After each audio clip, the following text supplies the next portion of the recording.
Her. He did not say it out loud. The word formed behind his teeth and stayed there like a debt he had carried for 13 years. He set his champagne glass on the nearest table without taking a sip. And then Kang So-jin, the man who controlled more of Los Angeles than any politician or CEO, adjusted his cuff and began walking toward the woman in the usher's uniform. She stood near the south entrance of the Morrison Estate ballroom. Hands clasped behind her back, chin lifted, she wore a black pantsuit with a clip-on name tag that read Staff.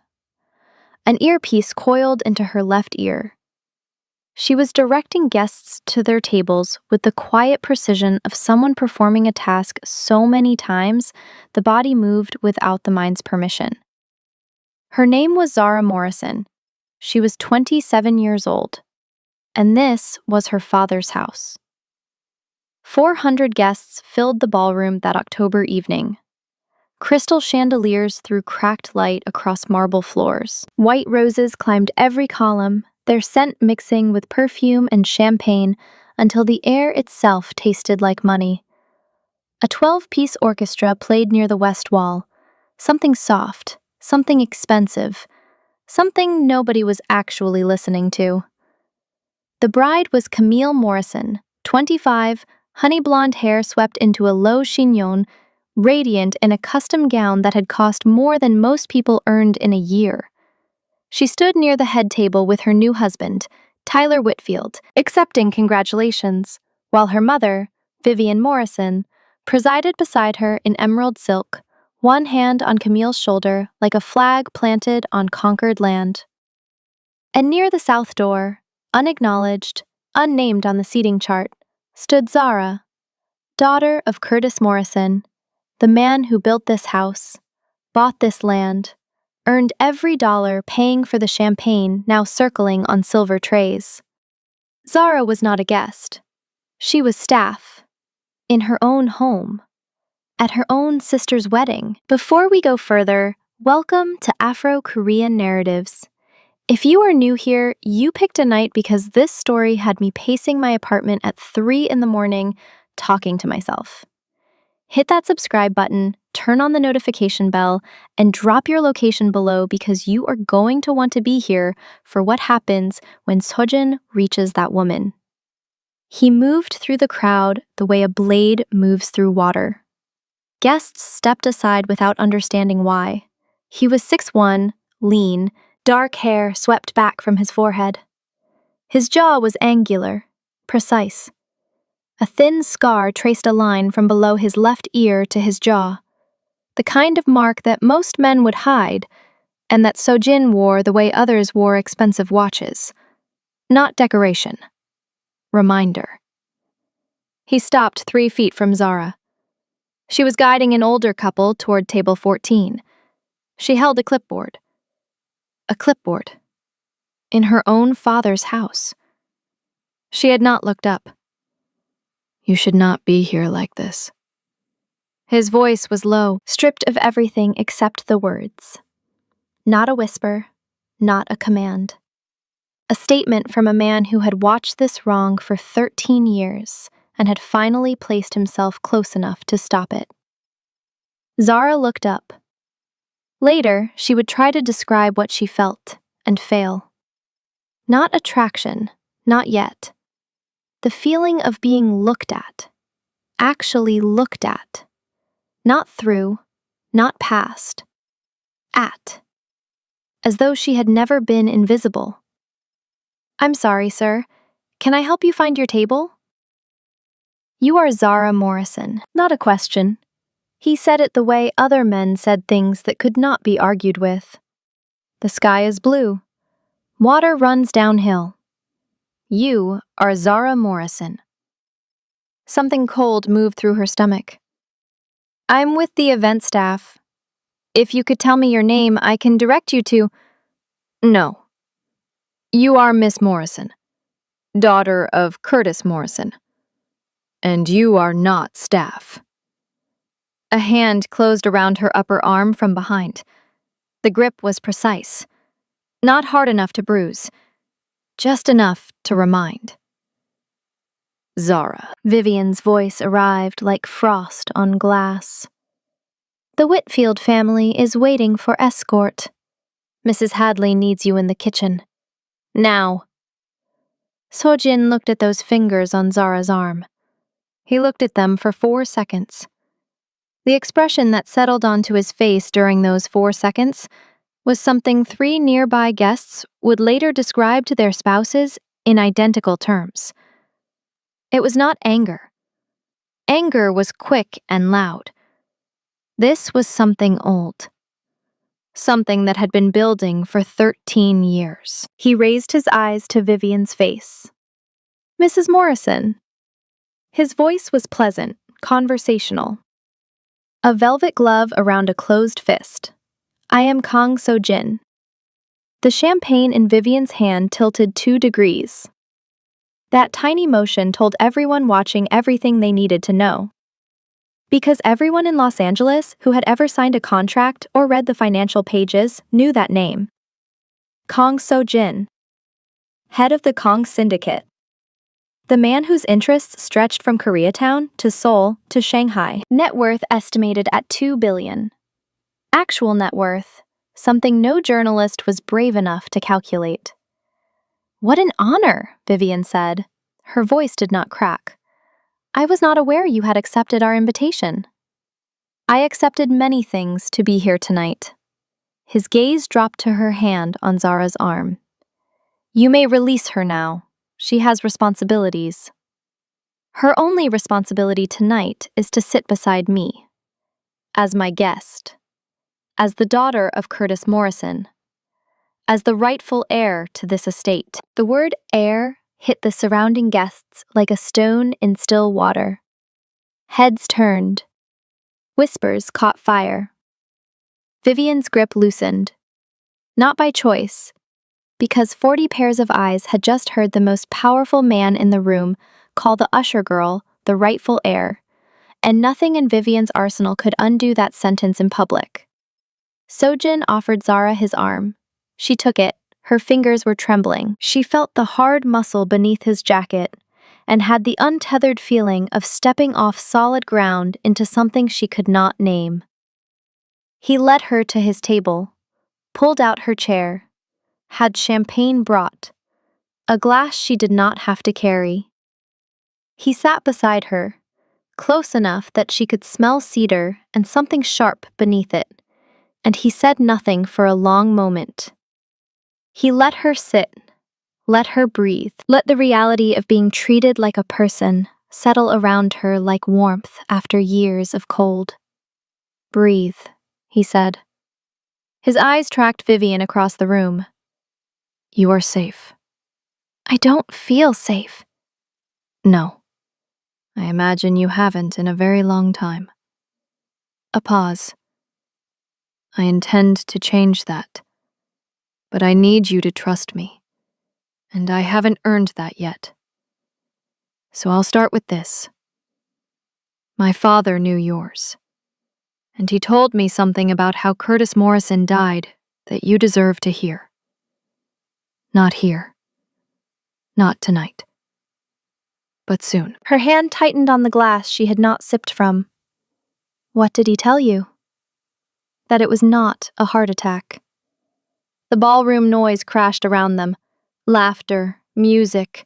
400 people celebrating a wedding paid for with a dead man's money.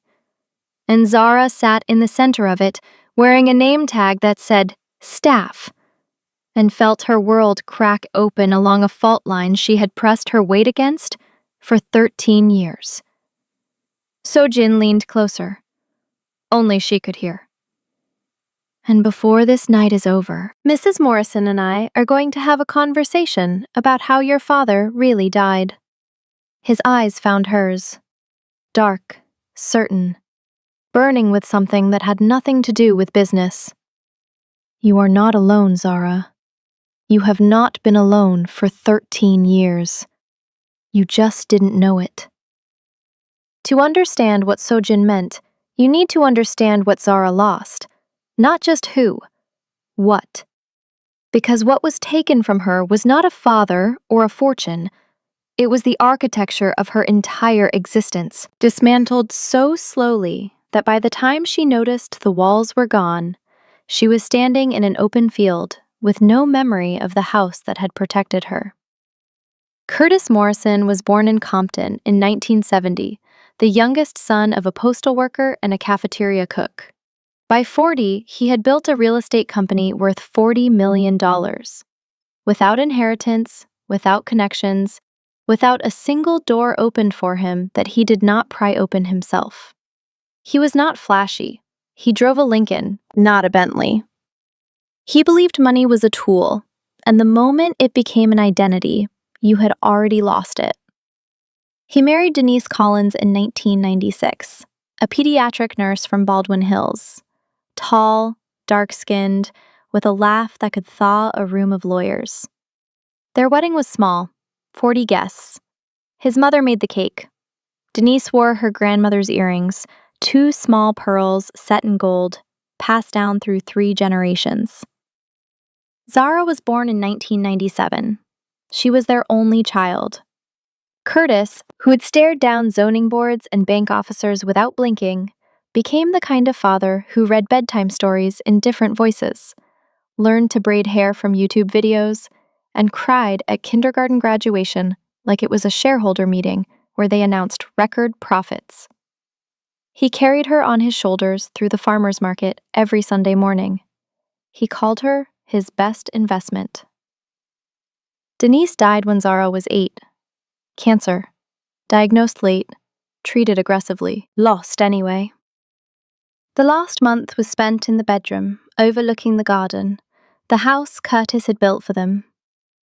On the last day, Denise removed the pearl earrings and pressed them into Zara's palm. "These are yours now, baby.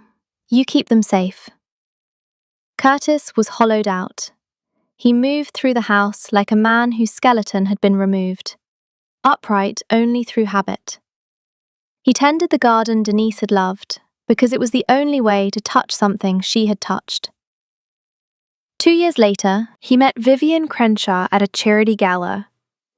Vivian was 42, blonde, polished, a former event planner whose first husband, Donald Crenshaw, had died 3 years earlier of sudden heart failure at 44. She had a daughter, Camille, 8 years old. She had no fortune.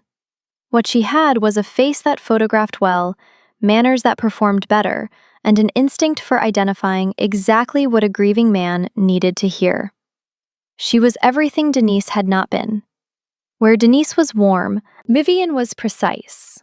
Where Denise was generous, Vivian was strategic. Where Denise loved without keeping score, Vivian kept score without loving. Curtis did not see the difference. Or perhaps he saw it and told himself it did not matter, because Zara needed a mother, and the silence in the house at night was slowly crushing him from the inside out. He married Vivian 6 months after they met.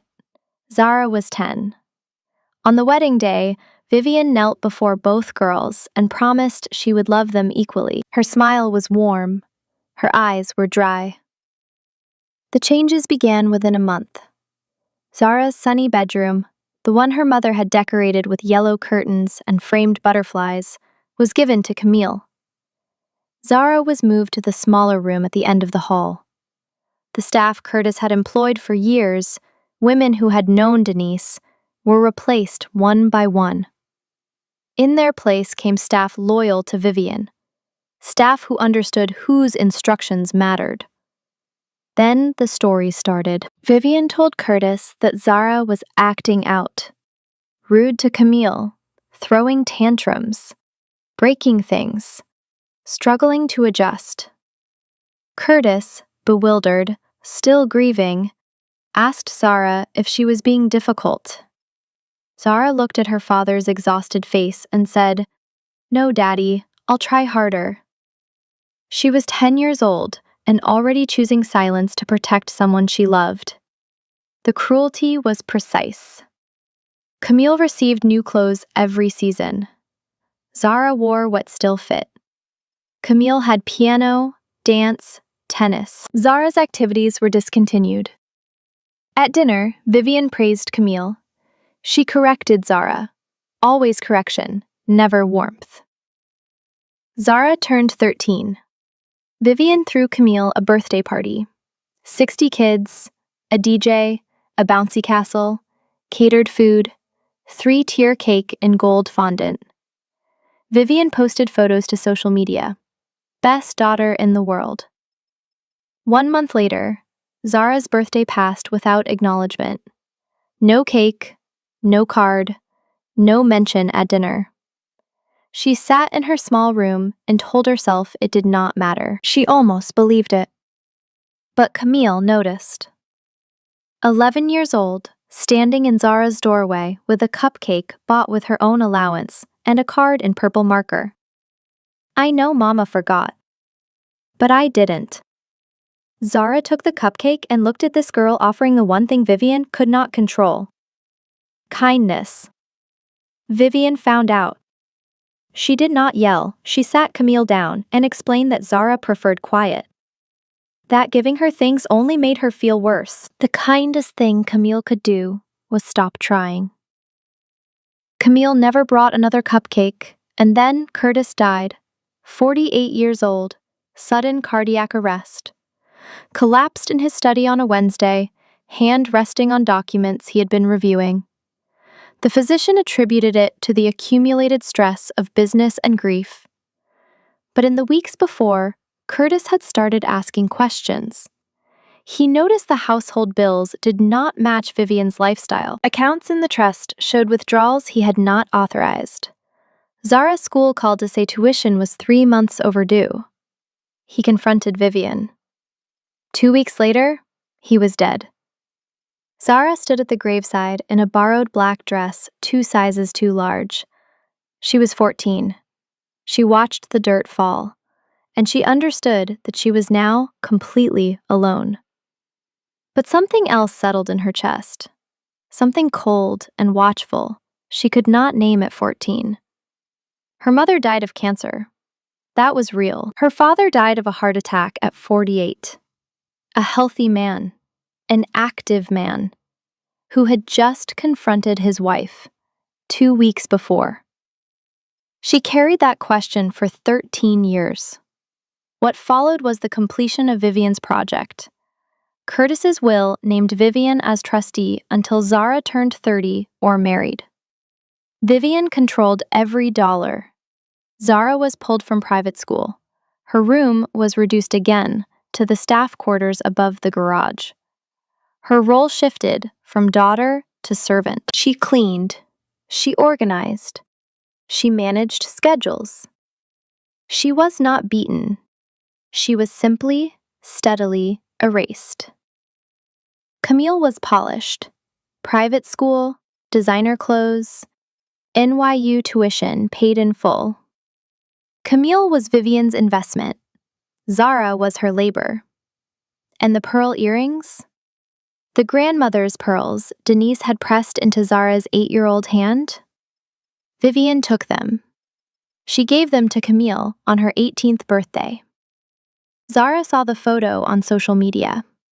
Her mother's earrings and Camille's ears. The caption, "Mama gave me the most beautiful vintage pearls today." Zara did not cry. She sat on the narrow bed above the garage and pressed her hands flat against the mattress and held herself so still her body forgot to tremble. She thought losing her father was the worst thing. She was wrong. The worst thing was not a single event. It was the slow, patient, 13-year removal of every trace that Zara Morrison had ever existed in her own home. Until tonight, when a man she had never met walked across a ballroom and said her name like it was the only word that mattered. Zara sat at Sojin's table in the Morrison Estate ballroom and tried to remember how to breathe. The name tag was still clipped to her lapel. Staff. She reached up and pulled it off. The pin left a small hole in the fabric. She set it face down on the white tablecloth. Around them, the reception continued. Guests laughed, champagne circled, but the energy near table 1 had shifted. People were watching, not openly, but with the trained peripheral vision of people who measure power for a living. Vivian had not moved from the head table. Her posture was perfect. Her smile was in place. But her champagne glass sat untouched, and her eyes kept drifting toward table 1. Sojin did not look at Vivian. He looked at Zara. "You have questions," he said. "About 1,000. Start with 1. She was quiet. The chandelier light caught his face. The scar. The dark eyes watching her with an attention she was not used to receiving. 13 years of being looked through. Being looked at felt like standing under a spotlight after a lifetime in a dark room. "How did you know my father?" His fingers rested against the table's edge, still and precise. He chose words the way a surgeon chooses incisions. "My father was Kang Dae-ho. He ran a construction and import company in Koreatown in the 90s. In 2003, a deal went wrong. A shipping contract turned into something else. My father was going to lose everything. He went to the one man in LA real estate with a reputation for solving impossible problems." "Curtis Morrison," Zara said. "Your father saved mine, not just with money, with strategy, connections. The kind of help a man only gives when he understands what it means to lose everything and refuses to watch someone else go through it. In our family, in our culture, that debt does not expire. It passes from father to son." He paused. "My father died 8 years ago. In his last weeks, he told me 2 things. First, the debt. That Curtis Morrison saved him and the Kang family owed the Morrison family something that could never be repaid. He said I was to honor it with my life if necessary. And the second? He told me Curtis was murdered. The air between them changed. Your father came to mine weeks before he died. He was frightened. Not for himself, for you. He had found financial records that did not add up. Withdrawals he had not authorized. Accounts in Vivian's name funded by your trust. He confronted her, and after the confrontation, he started feeling sick." Zara's throat closed. Not the kind of illness that sends you to the hospital. Fatigue, headaches, a heaviness in his chest. "He told my father he thought Vivian was putting something in his food.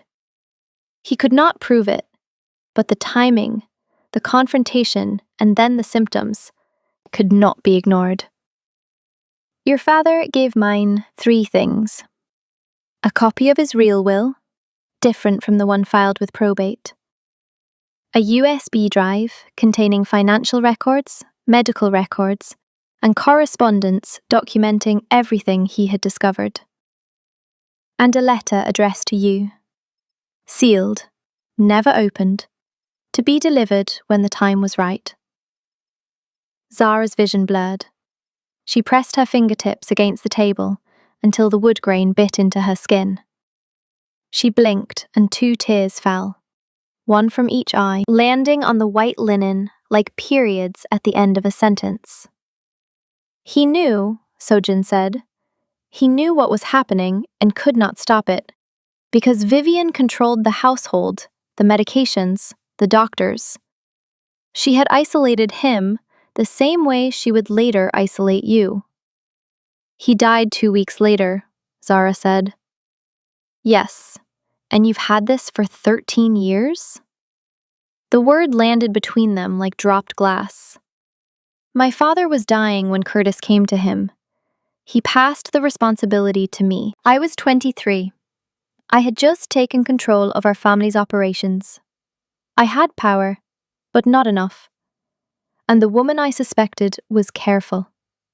Careful enough to have already done this once before." Once before?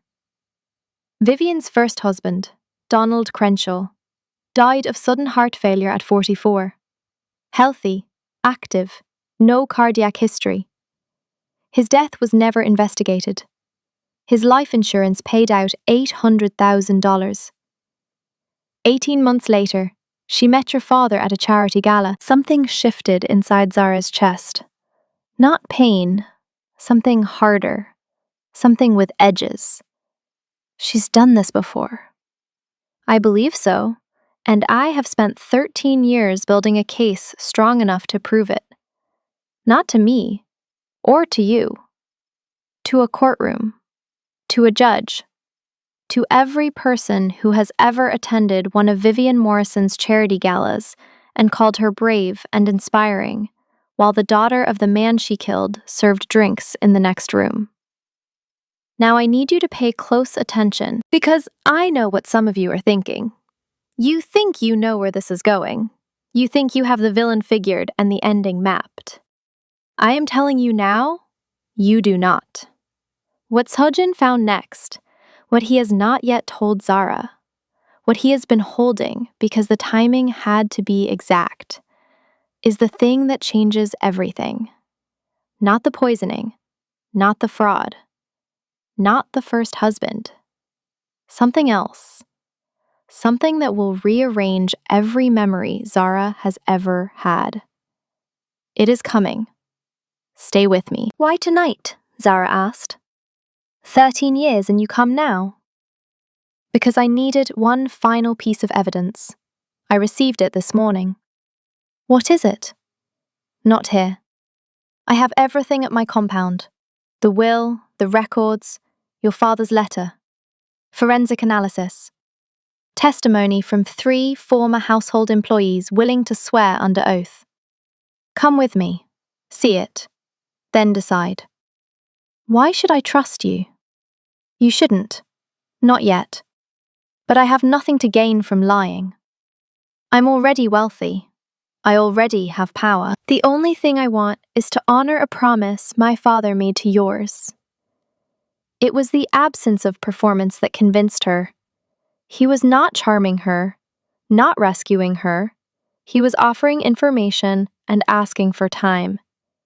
The most respectful thing anyone had done for Zara since Camille brought her that cupcake 13 years ago. She looked across the ballroom. Vivian was watching. Even from that distance, Zara could see the calculation behind the smile, the rapid assessment. Vivian was already building her next story, already constructing the narrative for Camille. Zara looked back at Sojin. Tonight, she said. The word came out steady. It surprised her. She stood, removed the earpiece and set it on the table beside the face-down name tag. 2 symbols of 13 years of servitude, left on white linen. Like a skin she was stepping out of. Sojin stood. He offered his arm. She did not take it. Not because she did not want to, because she wanted to walk out of this ballroom on her own feet. He understood. He lowered his arm. Something shifted in his expression. A fracture in the control, quickly sealed, not disappointment, respect. They walked toward the south entrance. 400 guests watched. The orchestra kept playing. At the doorway, Zara paused. She turned and found Vivian across the room. Their eyes met. 3 seconds.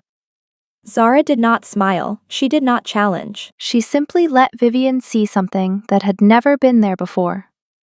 She let her see that she was no longer afraid.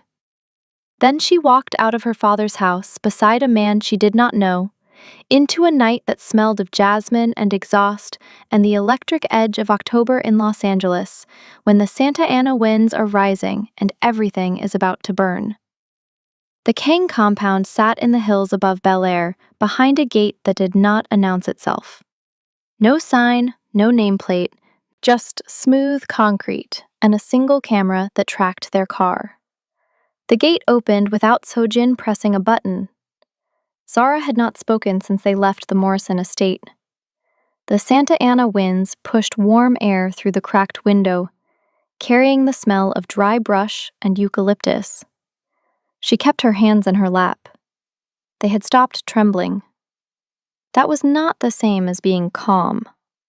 The driveway climbed through Japanese maples and opened onto a courtyard of pale stone. The house was low and long, built into the hillside, all glass and dark wood. Designed not to impress, but to disappear. Sojin parked.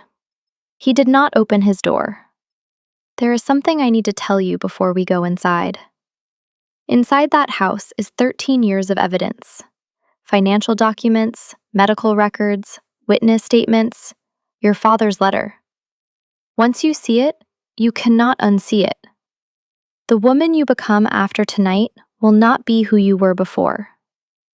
I haven't been that woman in 13 years. Something shifted behind his eyes. He opened his door without another word. The interior was spare. Dark wood floors, white walls.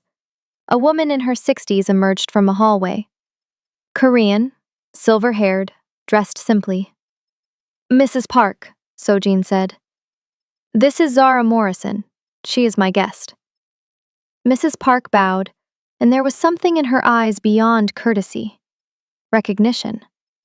As though she had been expecting this particular woman for a very long time.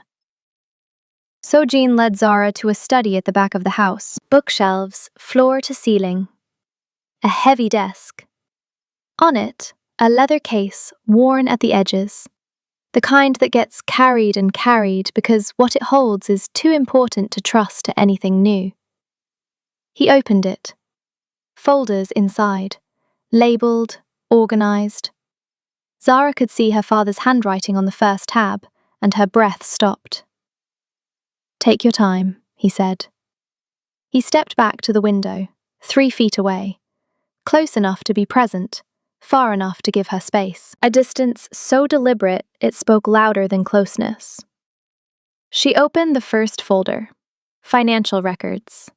Pages of bank statements, trust documents, wire transfers. Her father's handwriting in the margins. Red circles, annotations. Vivian's name linked to accounts Zara had never heard of. Offshore transfers routed through shell companies in Delaware and the Cayman Islands. A systematic bleeding that had begun within months of the wedding and continued every year since. $40 million. The full value of Curtis Morrison's life work siphoned into accounts only Vivian controlled. Every scholarship Zara was denied, every tuition payment that went unpaid, every piece of her mother's jewelry that was sold or given away, all of it documented, all of it traceable, all of it theft. The second folder, medical records. Curtis's blood work from the months before his death showing elevated cardiac glycosides, a toxicologist's note, consistent with chronic low-dose poisoning that produces symptoms indistinguishable from natural heart failure. The same physician Vivian had recommended 3 months before Curtis died, replacing the family doctor he had seen for 15 years. She set the folder down. Something was happening behind her eyes. 13 years of memories rearranging, clicking into new positions like tumblers in a lock. The third folder was a letter. A single cream envelope. Her name in her father's handwriting. Zara. Not sweetheart. Just her name. The way he said it when he needed her to listen. She read it. And the tears she had held for 13 years broke through with a force that bent her forward. 3 pages. Curtis told her everything. The fraud, the confrontation, the sickness. He told her about his real will, the one leaving everything to Zara at 21, the one Vivian had replaced with a version that gave her total control. He told her about Denise's garden, how he tended it every morning after she died, because it was the only place that still smelled like her. He told her the pearl earrings belonged to Zara, and only Zara, that he had bought them for Denise on their first anniversary, that they represented a love Vivian could never replicate or understand. And in the last paragraph, he wrote the thing that broke her. "Baby girl, I am sorry I was not stronger. I am sorry I let her into our house. I am sorry I believed her when she told me you were difficult. Because you were never difficult. You were brave. You were the bravest person in that house, and I was too blind to see it. I failed you. I failed your mother. But I am leaving you the truth. You are Zara Morrison. You are your mother's daughter, and nobody can take that from you. I love you. I have loved you since the moment you were born. Your father, Curtis. She pressed the letter against her chest. She closed her eyes. And for the first time in 13 years, she let herself grieve. Not the controlled, silent grief of a girl who had learned to cry without sound. Real grief. From a place so deep it did not care who heard. Sojin did not move. He stood by the window, hands at his sides, jaw tight, eyes fixed beyond the glass. He did not comfort her, did not offer words or touch. He simply stayed, present, silent. The way you stay beside someone who was breaking because leaving would be worse. Minutes passed. Tea cooled on the desk. Outside, the winds bent the maples and sent leaves skittering across stone. Inside, only Zara's breathing as it slowed. As the storm passed through and left her standing. She opened her eyes. He was still at the window, still 3 feet away. But his hands were fists, and his knuckles were white. His stillness was not indifference. It was discipline. The restraint of a man whose every instinct said cross the distance, and who would not cross it until invited. She saw it. Saw what he was holding back. Saw the cost. And something shifted inside her chest that had nothing to do with evidence. "Thank you," she said. Her voice was raw. He turned. His eyes found hers. Dark, steady, burning with something leashed. "You have nothing to thank me for. You sat with me. Of course I sat with you." He said it simply, as though sitting beside a grieving woman in silence for 30 minutes was the most obvious thing in the world, as though it had not cost him more than he would ever say. They held each other's gaze a moment longer than intended, then both looked away. Simultaneously, the synchronized retreat of two people who have glimpsed something neither is ready to name.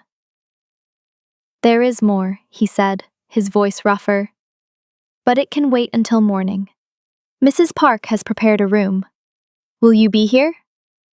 "I will be here." His jaw tightened. "I am not going anywhere." She rose. She carried the letter. She would not let go of it that night or any night after. At the doorway, she paused. Sojin.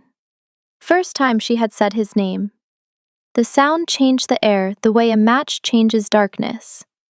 Not an explosion, a small, steady, irreversible flame. He looked at her. "How long have you been carrying this?" 13 years.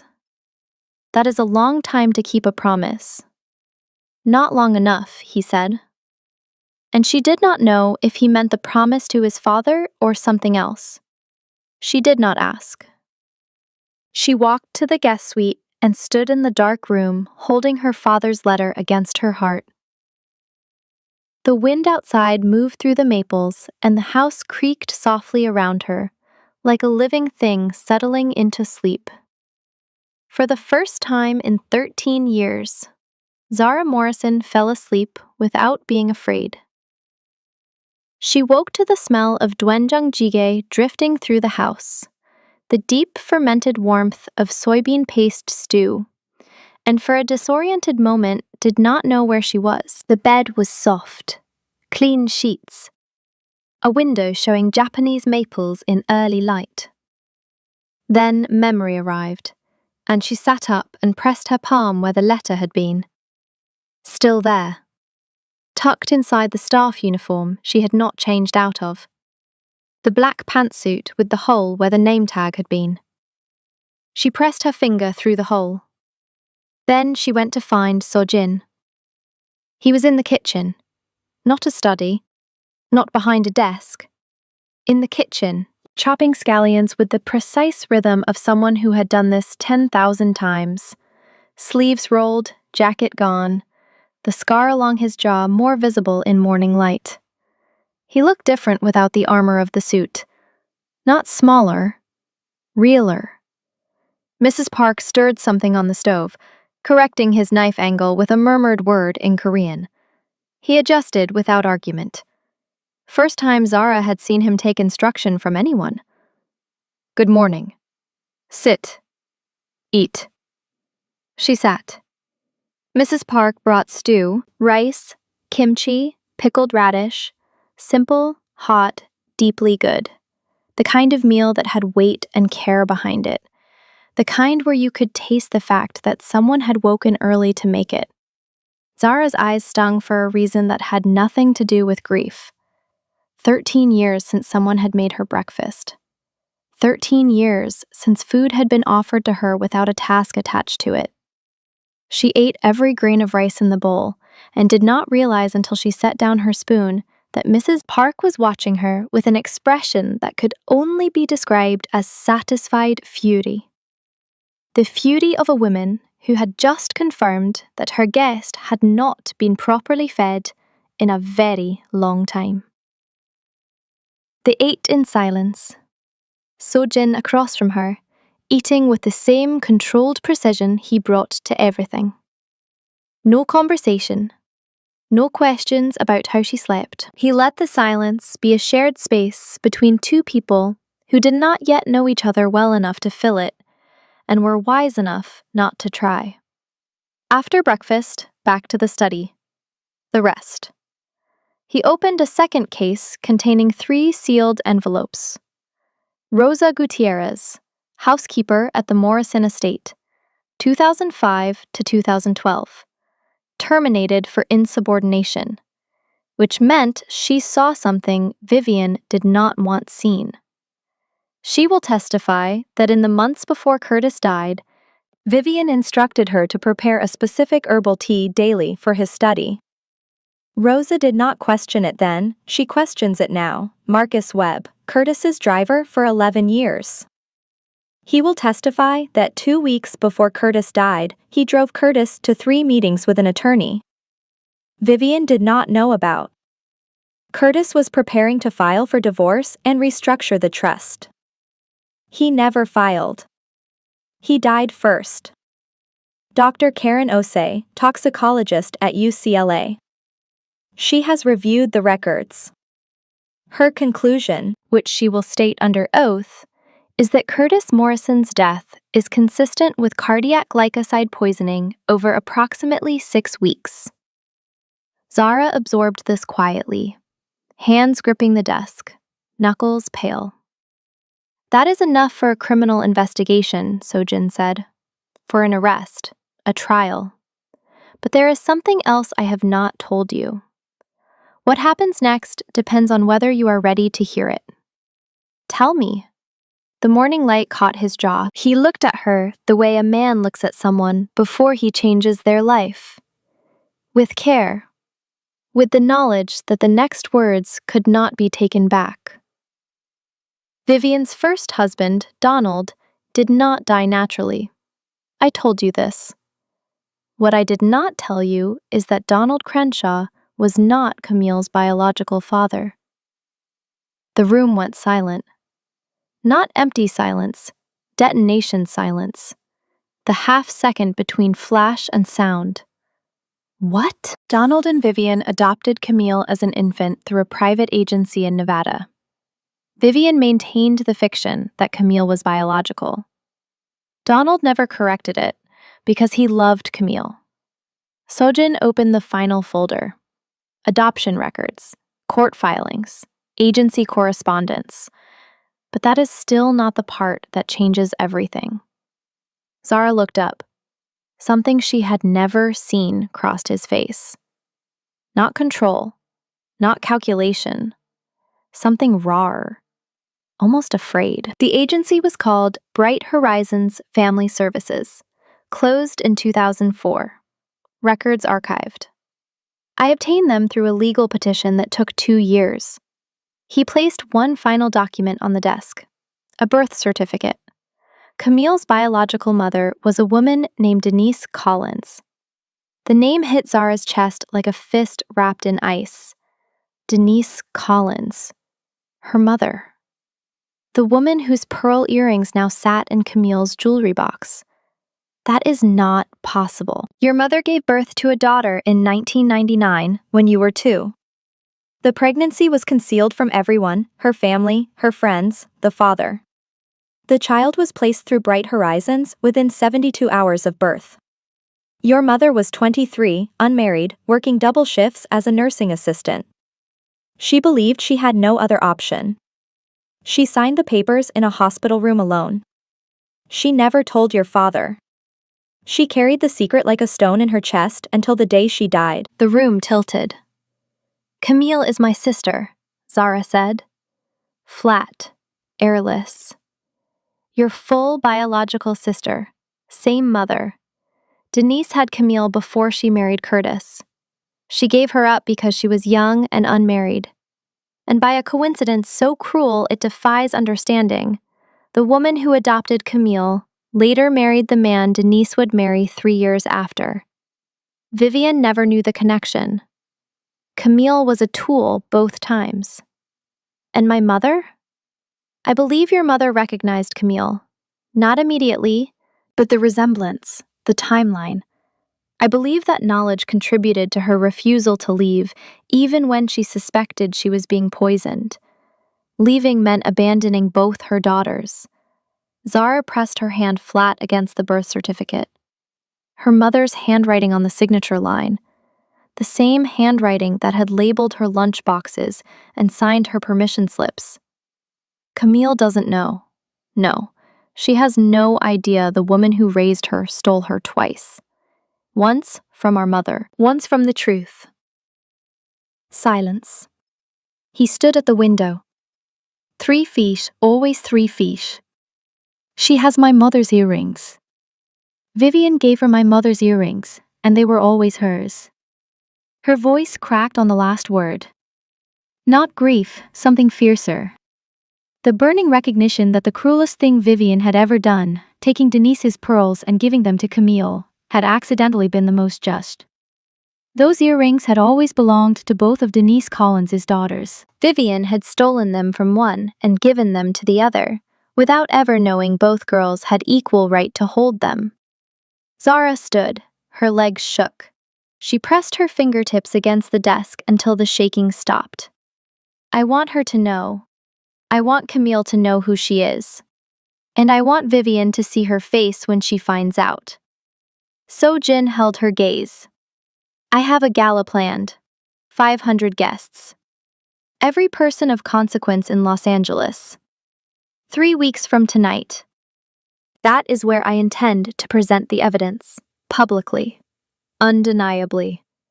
I want to be there, standing next to you when she sees what is coming. He looked at her. This woman in a staff uniform with a hole where her name tag had been, who had been serving champagne 12 hours ago, who now stood in his study with murder on the desk and her mother's secret in her chest and steel in her eyes. Something shifted in his expression. Not pity, not admiration. Something deeper. Something with roots and a future he was not ready to speak. You will be there, he said. I give you my word. That was the last peaceful morning they had for weeks, because at 2 p.m, a white Range Rover pulled through the Kang compound gates without invitation. So-jin's security team radioed the house. 2 women. The younger one is crying. Zara knew before she reached the window. She knew the way you know weather before it arrives. A pressure change in the chest. An instinct older than language. Camille stood in the courtyard in a cream sundress, golden hair loose around her shoulders, mascara streaked beneath both eyes. She looked like a painting that someone had splashed water across. Beautiful and ruined and desperate. Her hands were clasped in front of her stomach, the way people hold themselves when they are trying to keep their bodies from flying apart. She had been crying in the car. Zara could see the crumpled tissues on the dashboard through the windshield. Behind her, stepping out of the passenger side with the unhurried grace of a woman who has won every room she has ever entered, was Vivian. Emerald blouse, white trousers, sunglasses pushed up into her hair, smiling. Vivian had moved faster than Sojin anticipated. The moment Zara left the Morrison estate, Vivian had recognized the threat. And rather than wait, she had done what she had always done best. She had told a story. She told Camille that Zara had been seduced by a dangerous man, that Kang So-jin was a criminal who preyed on vulnerable women, that Zara, poor, confused, ungrateful Zara, had been lured to his compound under false pretenses, that Vivian had come to bring her home. She told Camille that Zara had always been jealous of her, that this alliance with the Korean crime lord was a twisted attempt at revenge for imagined slights, that the kindest thing Camille could do for her stepsister was to save her from herself. And Camille believed it. Of course she believed it. She had been believing Vivian's stories for 19 years. The foundation of Camille's entire identity, who her mother was, who her sister was, who she herself was, had been built by Vivian brick by careful brick.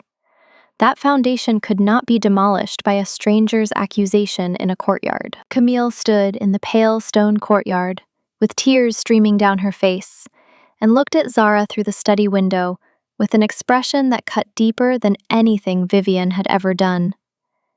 Not cruelty, grief. The grief of a younger sister who believes she is watching her older sister destroy herself. Zara walked outside. Sojin followed 2 steps behind, close enough to be present, far enough to let Zara lead. Zara, you have to come home.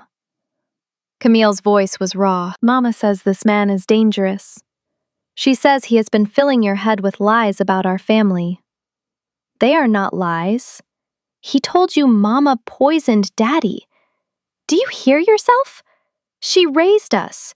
She clothed us. She gave us everything. She gave you everything. She gave me a uniform and a name tag. Camille flinched.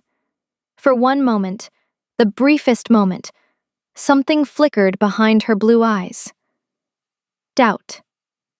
The hairline crack of a question she had never allowed herself to ask. Why did Zara always serve? Why did Zara never sit at the table as family? Why was Zara's room above the garage, while Camille's overlooked the garden? But Vivian was standing behind her. And 19 years of carefully constructed reality was too heavy to shift in a single conversation. Come home. Camille whispered. Please. And this is one of my favorite scenes in this story.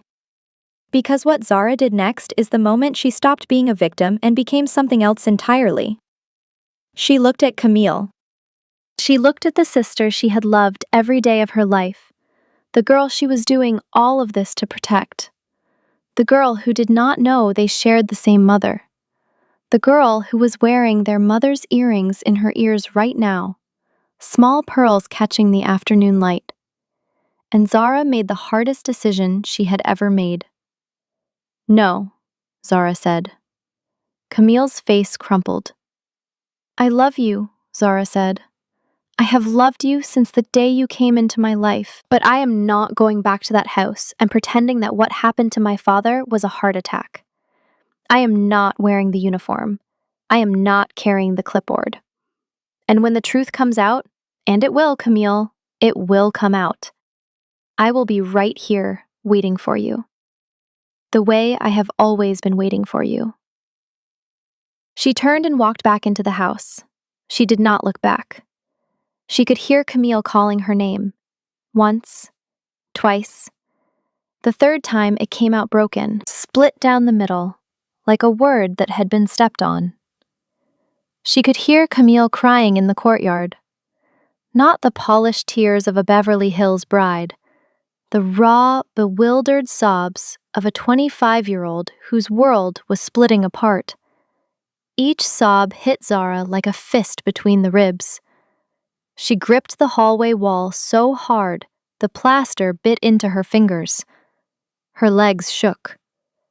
Everything in her body screamed at her to turn around, to go back, to say whatever Camille needed to hear, to be the compliant, invisible, agreeable sister she had always been. But she did not turn around, because the woman who turned around was the woman Vivian had made. And Zara was done being made. By the time she reached the study, she was shaking so hard she could not grip the door handle. She slid down the wall and sat on the floor, back against the wood, knees drawn to her chest, face buried in her arms. So-jin found her there. He did not speak. He sat down on the floor beside her. Kang So-jin, in a hallway of his own house, sitting on cold hardwood in his tailored shirt, and he waited. He did not try to fix it. Did not offer strategies or promises. He sat beside her and waited for the storm to pass. Present. Patient.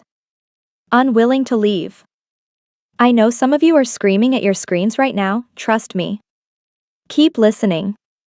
Minutes passed. Somewhere in the house, a clock chimed. The courtyard outside went quiet. Vivian's Range Rover crunched away on gravel. She looked at me like I was crazy, Zara said into her arms. She looked at you like someone whose world is starting to crack. That is not crazy.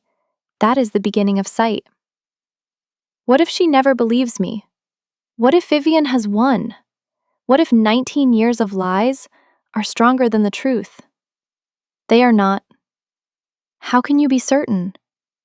Because I have spent 13 years building a case stronger than any lie ever told, and because your sister loves you. She does not know it yet. Vivian has buried it under so many layers that Camille cannot feel it. But it is there. I saw it in her face when she asked you to come home. She was not obeying Vivian. She was afraid of losing you. There is a difference. Zara lifted her head. Her face was swollen. She looked at him with the raw, undefended vulnerability of a woman who had just lost the last person she was trying to save. He held her gaze. He did not reach for her. He sat on the floor and looked at her with an expression so controlled it was almost blank, except for his eyes, which burned with something that had nothing to do with evidence or revenge or promises to dead fathers. Something he was holding back with every ounce of discipline he had. Something that if he let loose, would change everything between them. 3 weeks, he said. His voice was rough. The gala is in 3 weeks. Give me 3 weeks, and I will give you your sister back. 3 weeks. 21 days of preparation. So-jin's attorneys worked around the clock, assembling a case so airtight that no defense lawyer in California could challenge it. Legal documents were filed. Witnesses were briefed. Rosa Gutierrez was relocated to a safe apartment in Pasadena after Vivian's investigator showed up at her door asking questions in a tone that was not friendly. And 21 days of something else. Something neither of them spoke about. It lived in the silences between their conversations. In the way So-jin's hand would move toward hers across the breakfast table, and then stop, curling into a fist against the wood. In the way Zara found herself standing at the window of her room at night, looking at the light still burning in his study, knowing he was awake. Wondering if he was thinking about her the way she was thinking about him. In the way they circled each other, like planets caught in each other's gravity, close enough to feel the pull, disciplined enough not to fall. He shortened his stride to match hers when they walked the compound grounds. He held branches aside on the trail through the hillside oaks. He listened when she spoke with his whole attention, and when she fell silent, which was often because 13 years of being told her voice did not matter had made silence her default, he did not rush to fill the quiet. He walked beside her, patient as stone, waiting for her to find her words. On the 9th day, they were walking the trail when the path narrowed and Zara's foot caught a root hidden in the dry grass. She stumbled. His hand was there instantly, catching her waist, steadying her, fingers pressing against the fabric of her shirt with a firmness that had nothing to do with preventing a fall. She looked up. He was close. She could see the darker ring around his irises, the faint line where the scar began below his ear, the way his breath had stopped. His hand stayed at her waist. 3 seconds. 4. 5. "Thank you," she said. He released her as though her body had burned his palm, stepped back, cleared his throat. For the rest of the walk, he kept exactly 3 feet between them and did not touch her again.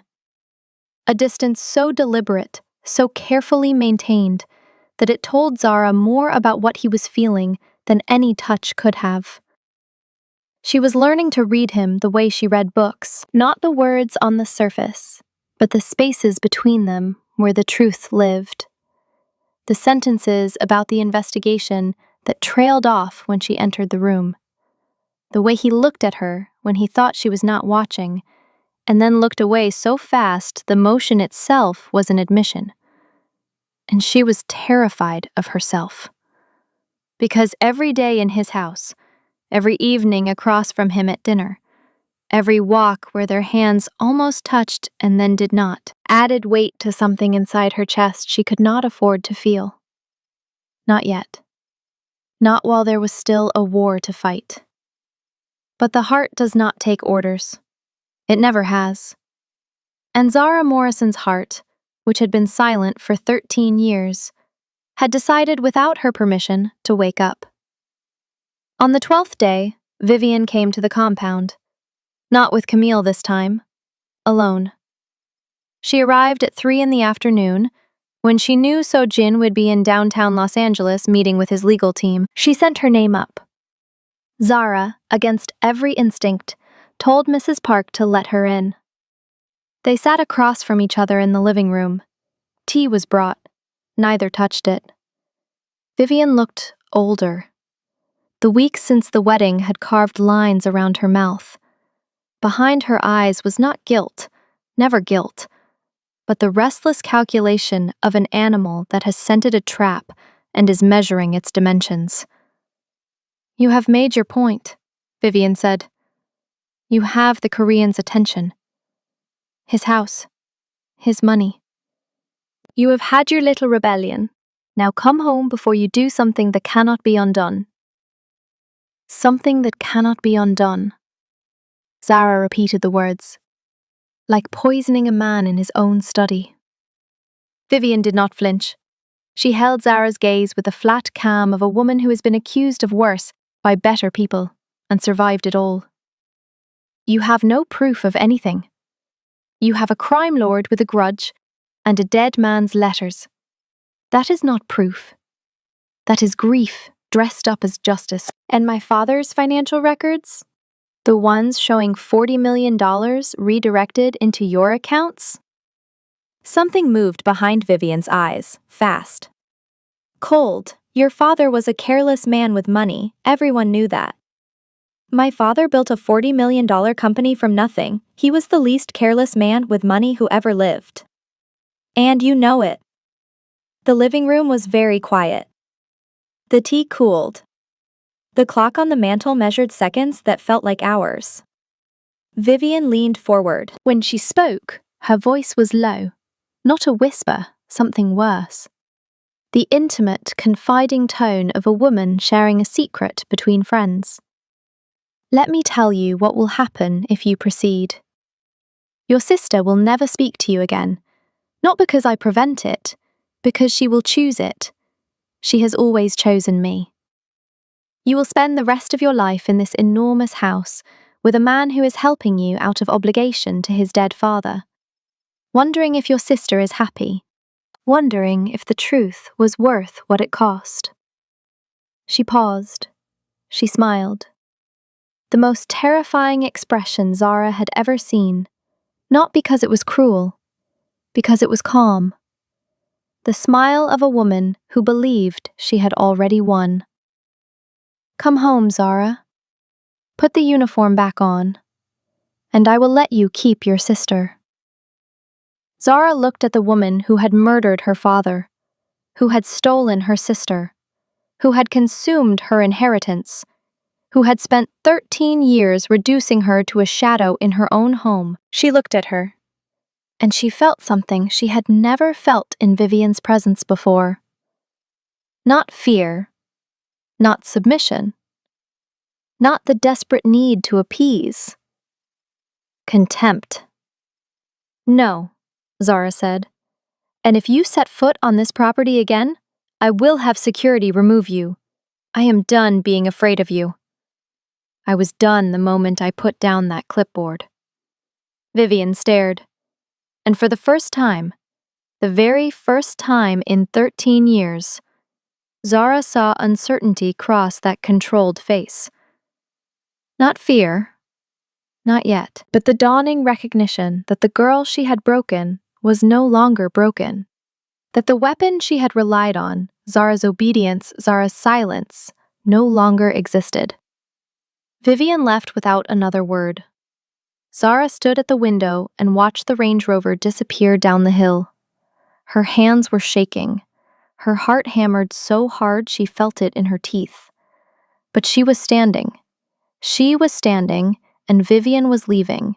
And for the first time in her life, the power had been hers. When Sojin returned that evening, Mrs. Park told him what happened. He found Zara in the study, standing at the window where he always stood. She came here alone, he said from the doorway. While I was in LA. Yes, and you faced her alone. Yes. He was quiet for a long moment. Then, very softly, he said, "You are the bravest person I have ever known." And Zara, who had been holding herself together through force of will since 3 that afternoon, felt her composure crack. Just slightly at the corners. Not enough to break, but enough to let him see what was underneath. I told her I was done being afraid, and I meant it. I know you did. His voice was rough. I know. On the night before the gala, Zara could not sleep. She went to the study at midnight and found him already there, sitting in the dark, staring at the window where the city lights of Los Angeles spread below like a circuit board someone had set on fire. You should rest, she said from the doorway. So should you. She crossed the room and sat in the chair across from his. A single lamp cast amber light across the sharp planes of his face. He looked exhausted, not physically, with the bone-deep weariness of a man who has carried a burden too long. After tomorrow, Zara said, after it is done, what happens? Vivian faces charges. The evidence is presented. The trust is restored. You inherit the Morrison estate. That is not what I meant. He looked at her. The lamplight turned his dark eyes amber. I know that is not what you meant. Then answer the question you heard, not the one I asked. He was silent for a long time. The lamp hummed, the city burned below. And then he spoke. And his voice was rough in a way she had never heard. Stripped of control, stripped of strategy, stripped of everything except the truth. What happens is that I will have no more reasons to be near you. The investigation will close. You will have your home, your sister. And I will come back here and sit in this chair and know that the only thing I have ever wanted for myself is living 30 miles away and does not know that He stopped. That you what? His hands gripped the chair arms, knuckles white. Ask me after tomorrow. When the war is over. When you are free. When you can hear it without wondering if it is strategy. It is not strategy. No. He looked at her. The mask was gone.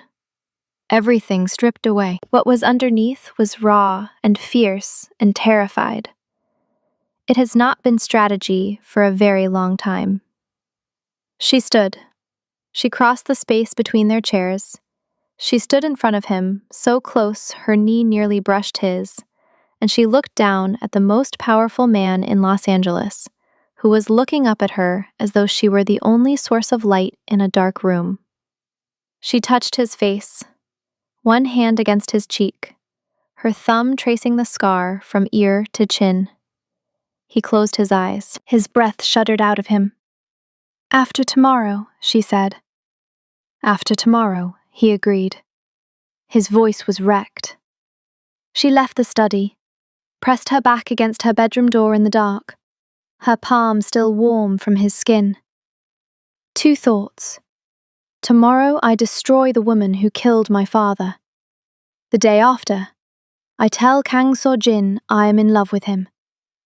Both things terrified her equally. The gala was held at the Kang compound. So-jin had planned it with military precision. 500 guests, every person of consequence in Los Angeles. He had invited Vivian personally, with a note so gracious she accepted immediately. Vivian did not know that 3 former employees had been positioned inside. She did not know the district attorney had received Curtis Morrison's financial records. She did not know the toxicology report had been submitted to the LAPD, and she did not know that Zara Morrison was standing at the top of the main staircase in a gown of midnight black silk, with an expression on her face that was no longer invisibility. It was war. Vivian arrived in Emerald. She climbed the staircase. She saw Zara. Her smile did not waver. "Zara, darling, how well you look." "Mrs. Morrison," So-jin said. "There is someone I would like you to meet." From behind the column, 3 figures stepped forward. Rosa Gutierrez, Marcus Webb, Dr. Karen Osei. Vivian's mask cracked. What is this? This is the truth. The ballroom fell silent. Rosa Gutierrez will testify that she was instructed by you to prepare a daily herbal supplement for Curtis Morrison's tea. She was told it was for his heart. It was cardiac glycoside, a poison that mimics natural heart failure. Marcus Webb will testify that Curtis was preparing to file for divorce and restructure the trust. You were about to lose everything. He died before the paperwork was filed. Doctor, Osei's analysis confirms Curtis Morrison's blood work is consistent with chronic poisoning over 6 weeks. The room did not breathe. And then So-jin said, "There is one final truth. Camille Morrison is not your biological daughter. She was adopted through Bright Horizons Family Services. Her biological mother was Denise Collins, who later married Curtis Morrison. Camille and Zara are full biological sisters, same mother. You took Camille. You killed her mother. You enslaved her sister. You raised both girls without telling either the truth." From the back of the room, a voice. "Mama!" Camille. Standing near the entrance in white, golden hair catching the lights, her face shattered with confusion and dawning horror. Tyler beside her. "Mama, tell them it is not true." Vivian turned to her. Calculation crossed her face. One last weapon. "Camille, darling, these are lies. This man has poisoned your sisters. Do not." So-jin's voice cut the air. "Do not lie to her again." Vivian spun toward the crowd. "This is slander. A powerful man using money to destroy a widow. I raised that girl for 25 years. And that is when Zara stepped forward. Not So-jin. Zara. She walked down the staircase, black silk catching light with each step. 500 pairs of eyes on her. She walked past So-jin, past the witnesses, to the center of the ballroom where Vivian stood spinning her last lie. She stopped 3 feet away. "Your father kept a journal," Zara said. Her voice was steady, not loud, clear. The voice of a woman who had been silent 13 years and had chosen to speak. Curtis Morrison documented everything. Every withdrawal, every account, every lie. His handwriting, verified by forensic experts, submitted to the district attorney this morning. "You killed my father. You fed him poison in his own home, in the tea he drank every morning while he worked to build the life you were stealing. You watched a good man get weaker, and you told everyone it was stress, and you buried him and spent his money before the dirt settled on his grave." Vivian's mouth opened. Nothing came out. "You stole my sister. You dressed me in black and gave me a name tag, and made me serve at my own sister's wedding, in my own father's house. And you did it all with a smile." One step closer. Vivian flinched, the way a person flinches from fire. "I am not smiling," Zara said. Then Zara turned away from Vivian, turned her back deliberately, completely, as though the woman had already ceased to exist. And she walked to Camille, her sister. Her real sister. Her blood. "I am your sister," Zara said, "your real sister, same mother. And I have loved you every single day of your life.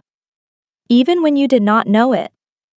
Camille's face crumpled, the raw disintegration of a woman learning everything she believed was a lie.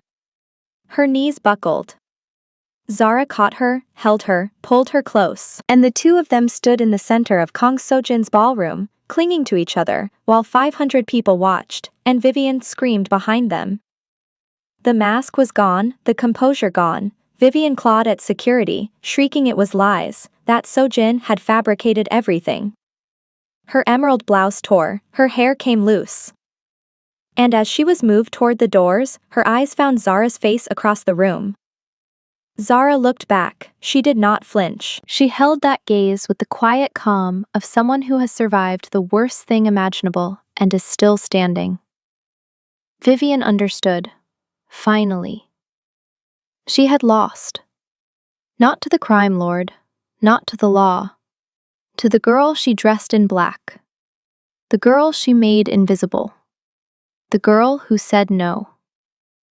The doors closed behind her, and Camille, still holding Zara, whispered, "I am sorry. I am so sorry. I did not know." "I know," Zara said. "I know you did not. But you know now." The trial lasted 4 months. It was held in Los Angeles County Superior Court and drew more media attention than any criminal case in California since the 90s. The evidence was overwhelming. Rosa Gutierrez took the stand on the 7th day.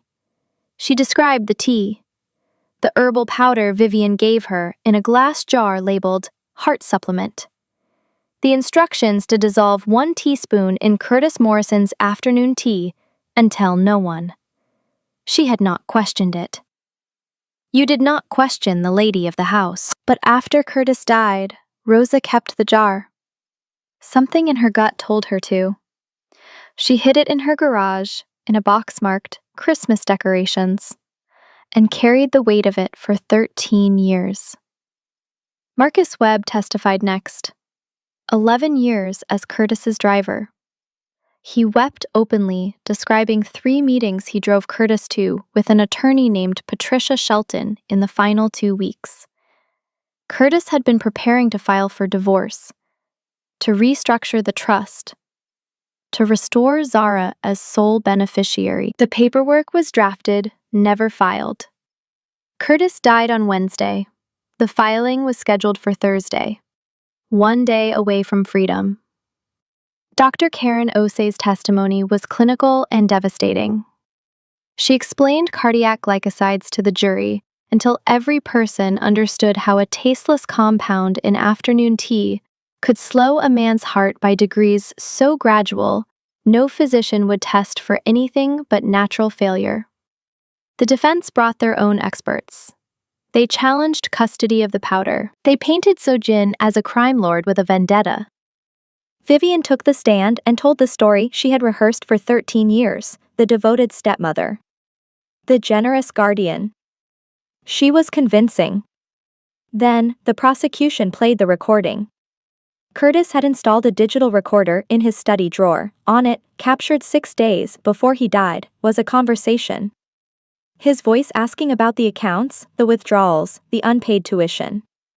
Vivian's voice explaining he was confused. That stress was affecting his memory.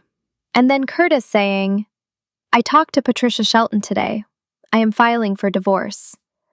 And Vivian, after a silence so long the courtroom held its breath, saying, "You will regret that, Curtis. You will regret that very much." 6 days later, he was dead. The jury deliberated 9 hours. Guilty. First-degree murder by poisoning. Sentencing 6 weeks later. Life without parole. Vivian was led from the courtroom in handcuffs. She did not look at Zara. She did not look at Camille. She looked at the door and walked toward it with the mechanical precision of a woman who had finally run out of stories to tell. Zara watched her go. She did not feel triumph. She did not feel satisfaction. She felt the strange, hollow lightness of a person who has been carrying a stone for 13 years and has finally set it down. Not victory.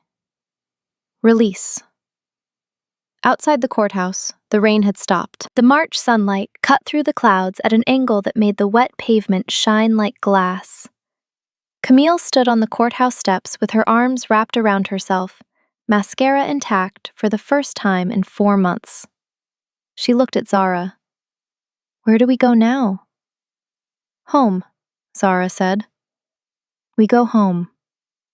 The Morrison estate stood in the Beverly Hills sunlight, looking exactly as it always had, and nothing like it ever would again. Zara walked through the front door for the first time as its owner. The trust had been dissolved. The estate restored.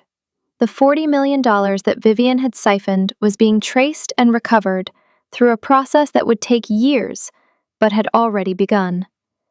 She walked through the rooms she had cleaned as a servant, and touched the walls she had not been permitted to lean against, and stood in the kitchen where Rosa Gutierrez had made the tea, and felt the weight of the house settle around her. Not as a prison, as an inheritance. Hers. Finally. Fully, irreversibly hers. She dismissed the staff Vivian had hired, personally. Standing in the entrance hall, where she had once been handed a name tag and a clipboard, telling each of them that their services were no longer required, with a composure that none of them had ever seen on her face. She burned every staff uniform in the house. She did it in the fire pit in the backyard, the one her father had built for summer barbecues. She fed the black fabric into the flames, one garment at a time, watching the polyester curl and melt and blacken and disappear. The name tags went last. Staff. She watched the plastic bubble and warp and the letters dissolve into nothing. Mrs. Park, who had driven down from the compound for the occasion, stood beside her and watched with an expression that could only be described as deeply Korean satisfaction.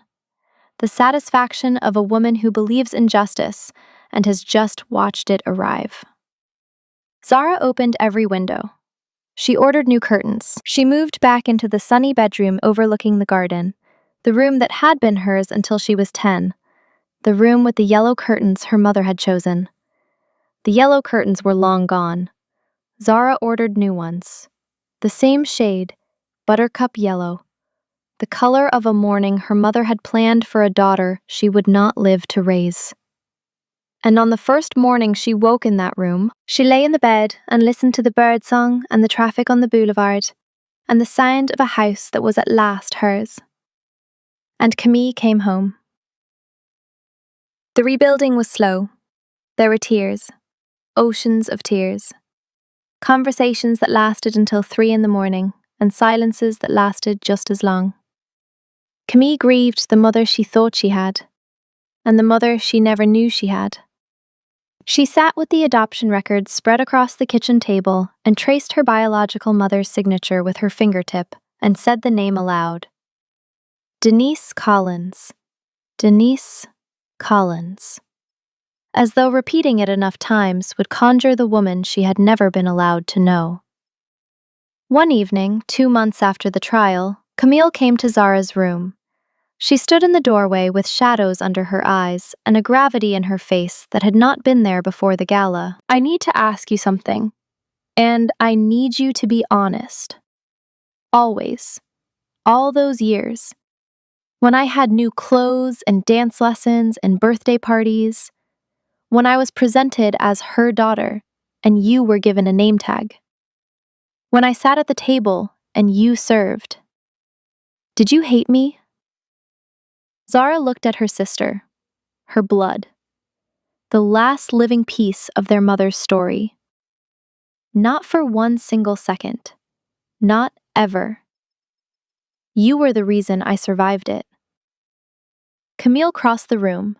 She sat on the bed beside Zara, and then she did something she had not done since she was 8 years old, and standing in a doorway with a cupcake and a purple card. She reached for her sister's hand and held it the way children hold hands, with her whole fist wrapped around Zara's fingers, tight and desperate and unwilling to let go. Tell me about her, Camille whispered. Tell me about our mother, the real one. And Zara told her. She told her about the laugh that filled rooms, about the garden where she grew roses and jasmine and gardenias, about the smell of cocoa butter and lavender, about the lullabies sung slightly off-key. She told her about the bedtime stories and the Sunday farmers' markets and the way their father looked at their mother as though she held every star he had ever wished on. She talked until the candles on the nightstand burned low, and Camille listened, absorbing every word, building for the first time the image of a mother she had never been allowed to remember. It was not enough. 19 years could not be restored in one night. But it was a beginning. Tyler Gresham proved to be a better man than anyone expected. He held Camille through the worst of it, and told her, with a simplicity more convincing than eloquence, that he had married her, not her mother's lies. He did not flinch from the adoption. He did not flinch from the name Denise Collins. He simply held his wife and let her grieve and made sure there was food in the kitchen and clean sheets on the bed, which is what love looks like when everything else has been stripped away. And the pearl earrings, Denise's mother's pearls, 2 small drops of gold and nacre that had been passed from grandmother to daughter, and then stolen and given to another daughter, who had not known she had a right to them. Camille brought them to Zara on a Sunday morning. She held the velvet box in both hands and opened it and set it on the kitchen table between them. "These are yours," Camille said. Zara looked at the earrings. She remembered the weight of them in her 8-year-old palm, the sound of her mother's voice. "These are yours now, baby." She picked up one earring. She held it out to Camille. "One for each of us," Zara said. "The way it was always supposed to be." Camille took it. She pressed it against her palm, and the 2 sisters sat in the kitchen of the house their father had built, each holding one of their mother's pearls, and for the first time in either of their lives, neither of them was missing a piece. And Sojin. Kang Sojin did not leave after the trial ended. He did not return to his compound and his silence and his solitary existence. He stayed because the promise to his father had been honored. But the reason he breathed had not been claimed. He found Zara in the garden on a Tuesday evening, 3 months after the sentencing. She was on her knees in the dirt, planting roses. Her mother's roses. Damask roses, deep crimson, their scent so heavy it hung in the air like memory. She had dirt on her hands and her knees, and a smear of it across her forehead, and she was the most beautiful thing he had ever seen. "The war is over," Zara said without turning around. She always knew when he was near. The air changed the way it changes before a storm. "Yes. You said to ask you after tomorrow. It has been 90 tomorrows. I have been counting." She turned. He was standing 3 feet away. The same distance. The careful, deliberate, terrified distance he had maintained since the night she took his arm in a ballroom and changed the axis of his world. "What happens now?" She asked the same question from the study. But this time, there was no investigation between them. No war, just a garden and the evening light and the truth. "What happens now," he said, and his voice cracked on the word now, "is that I tell you what I should have told you on the floor of that hallway. What I should have told you the moment I walked into that ballroom and saw you holding a clipboard and my entire chest." He pressed his hand against his sternum. "I came for justice. I stayed for you. Somewhere in the middle of 13 years, you became the promise. You became the reason. You became everything," Zara said. "Everything." He kissed her in the rose garden. 13 years of restraint dissolved in a single breath. His hands found her face.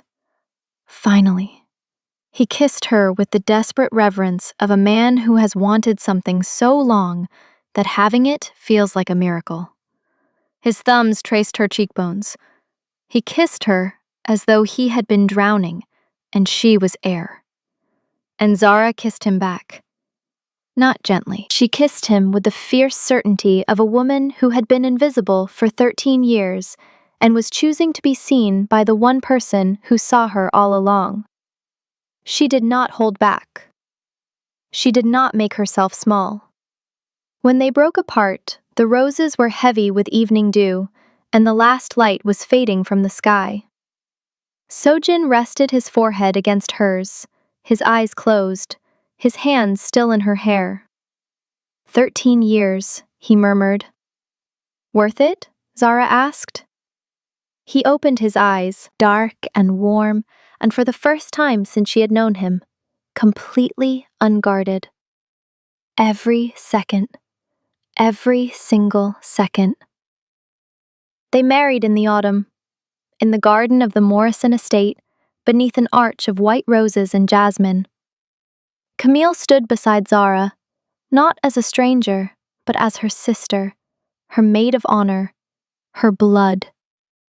Mrs. Park sat in the front row beside Rosa Gutierrez and Marcus Webb, 3 people who had carried pieces of the truth for 13 years and had finally been allowed to set them down.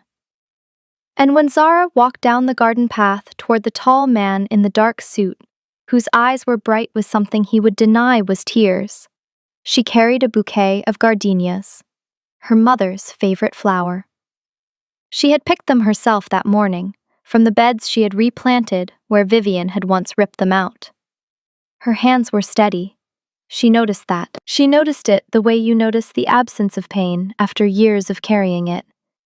The last time she had walked through a crowd holding something in her hands, it had been a clipboard, and her hands had been shaking. They were not shaking now. Sojin did not smile. Not exactly. But his eyes, when they found hers across the length of the garden, held something better than a smile. Something fierce and tender and permanent. And Zara Morrison, who had carried clipboards and worn name tags and been invisible for 13 years, walked toward him in full view of everyone. And she did not look away. And she did not make herself small. And she did not serve anyone's champagne. She carried her mother's gardenias, and she was seen. This story reminds me why I started this channel.